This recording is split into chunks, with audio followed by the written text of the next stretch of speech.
If social connection and building better relationships in the year ahead is a goal of yours, then I have some ideas that can help you with just that. Today we're looking at 12 different bullet journal ideas for building better relationships. Our first idea is that of a birthday and anniversary log. This one's effectively set up like a future log, just themed to being around birthdays and anniversaries. It's always kind of awkward when you miss somebody's birthday and then don't really notice, and then they wish you a happy birthday and you're like, wow, I'm a lame friend. Maybe that's just me. But having a spread like this can help avoid that awkwardness. You could also set this style of page up with little check boxes so that you can tick off when you have wished them a happy birthday or gotten them a gift or whatever you want to do to acknowledge that happening. As you can see, this one's just set up so that we have a box for each month, so January through to June and then July through to December.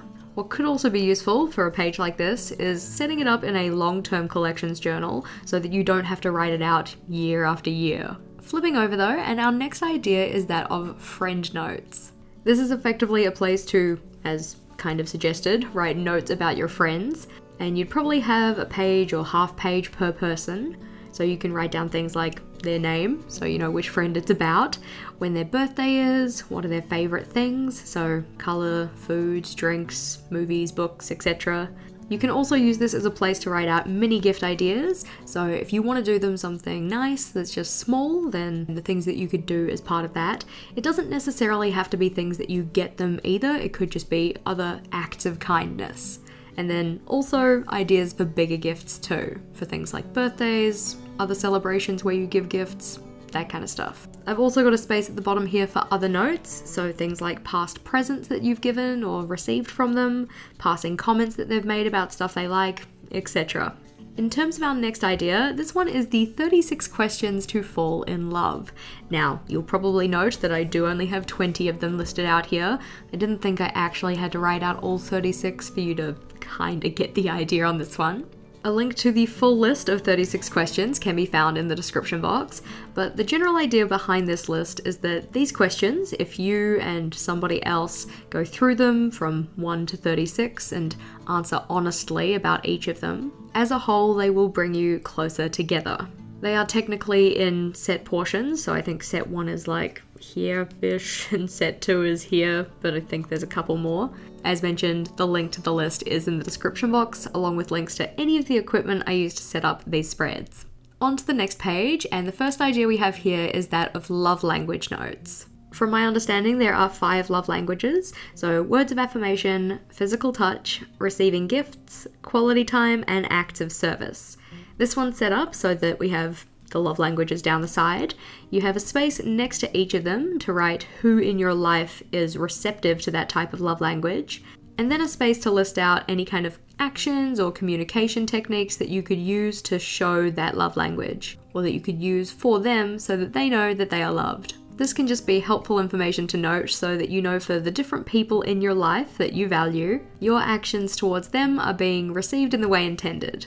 Our next idea is that of event planning, which is a bit more of a kind of technical idea, I suppose, but planning events can lead to making memorable moments. I've kept this one pretty simple, so just a space to write when it's happening, where's it gonna be, who's coming, what are we actually doing, and then just some other little general planning notes for that event in particular. As a separate idea, you could also make a memory keeping page for that event so that you can reflect back on it in years to come. The next idea we have though is a contact log, just to ensure that you're actually keeping in touch with people that you want to keep in touch with. I've set this one up as a table, so we have who, when, how, and what. So for example, let's just say on the 11th of December, I contacted Mum, I did it via FaceTime, and it was just a general catch up. A layout like this can just make sure that you're actually being mindful of when you are keeping in touch with people, and it also acts as a record of when you haven't kept in touch with people. You could also have a space here to denote whether you initiated the contact or they did, just to make sure that you're kind of being reciprocal in that relationship. Flipping over, and we have another log idea, but this one is a conflict log. Now it sounds negative, and technically speaking it can be, but the real purpose of a log like this is to note what kind of things are causing tension in your relationships. In this one we have some columns at the front to denote what type of conflict it was or what kind of initiated the conflict. So I've just used little icons for these, you could of course just write them out. So maybe the dollar sign means it was a conflict about money or finances. The unsmiley face could be maybe somebody was feeling sad or was made to feel bad about something. And then we've got a couple other icons that could mean other things. You could of course just have a column to write out what caused the conflict rather than using a style like this, but we also have a space to write out who the conflict was with, when the conflict happened, and to check off when or if it has been resolved. You could also denote how it was resolved or what kind of strategies that you guys used to get through that conflict. The purpose of this log is not to make people feel bad about things, it's just more for information that you can use to help strengthen your relationships. What kind of things are causing tension? How can we fix those? Another log idea, but a little bit more positive, is that of a kindness log. So a place to record things like gifts, nice words, etc. This is another one that's kind of targeted at making sure that you're maintaining your relationships, but also to notice that things aren't one-sided. Other people are doing things for you too. In this one we have 3 columns, so we have who, which I've set up to be like me to someone or someone to me, just so that you could see the kind of directionality of that kindness. A place to write down the date that it happened, and a place to write down what happened. You could of course set that section up more like this style here, the Alastair method, where you've got different icons to represent different things. So maybe an icon to represent they gifted you something, an icon to represent kind words, so on and so forth. The next idea we have is that of a relationship tracker, and this one was taken from Elise of Miss McKenna's Life Leverage. She does have a dedicated video related to this tracker, but it's effectively structured like a regular habit tracker, but just focusing on relationships. In particular, her one focuses on her relationship with her partner.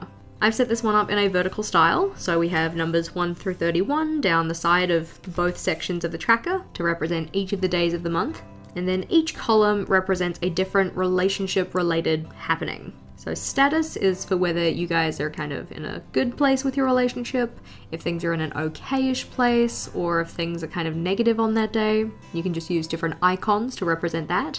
We then have a space to denote any conflict, so similar to the conflict log from before, but looking at the relationship as a whole. Whether that was resolved, was your love language used on that day, or did you use it for them? Did you have sex? Did you have snuggles? Really, whatever you want to track depending on the specifics of your relationship. Remember, take the ideas but tweak them so that they actually suit you. This part of the tracker here is about hours of time spent together, quality time kind of stuff. But you do this one more on a scale. So this column of dots represents no time spent. This is 2 hours, 4 hours, 6 hours, and at the end of the month you'll effectively have either a bar graph or a line graph depending on how you set it up. Flipping on over to the next page though, and the first idea we have here is that of date night ideas. I've set these ones up as themed lists, so free date night ideas, ones that are $20 or less, and ones that are $40 or less. Having a reference like this can just be a nice go-to when you guys want to plan a date night, but possibly you might only have so much to spend on it. You can of course theme them in different ways, so ones that are date nights in the house, date nights outside of the house, date nights that are a little bit further afield. The way that you want to theme it, completely up to you, but I find that theming lists just makes them a little bit more user-friendly. The idea we have under this one is that of alphabet dates, and this idea comes from Erin of Erin Floto Designs. I absolutely love this idea and I totally want to incorporate it into my life next year. The idea for this one though is that you and your partner take it in turns to pick dates based on the letters of the alphabet. So maybe they start with A and they choose to take you abseiling. And you wonder why, because both you and they are afraid of heights. But for the next date, it is your choice and it is B, so you take them on a brunch date. So on and so forth. Super cute idea, totally want to do this. Of course, this is another one that could be combined with memory keeping or memory logging, I guess. I think it would make for a really cute memory. The idea we have on this side though is that of relationship meeting notes. Having regular relationship meetings with your significant other can really help to strengthen your relationship. And the structure of this one goes with positives first, so what's going well, expressing gratitude for each other. Then it's the nuts and bolts, so the kind of house admin stuff. We have the keeping connected section, which is talking about what things you've enjoyed together, but also discussing any kind of pain points or concerns you have. And then dreaming big, focusing on the future, before closing it out by thanking each other and having some kind of small fun task you can do together. On this one, I've also included a space for further notes that you might take during that kind of meeting. This is kind of more the agenda, and that's the notes space. It doesn't necessarily need to be as formal as this, but going in with a plan can help. This one in particular is elaborated on a blog post from My Sweet Home Life, which is linked in the description box too.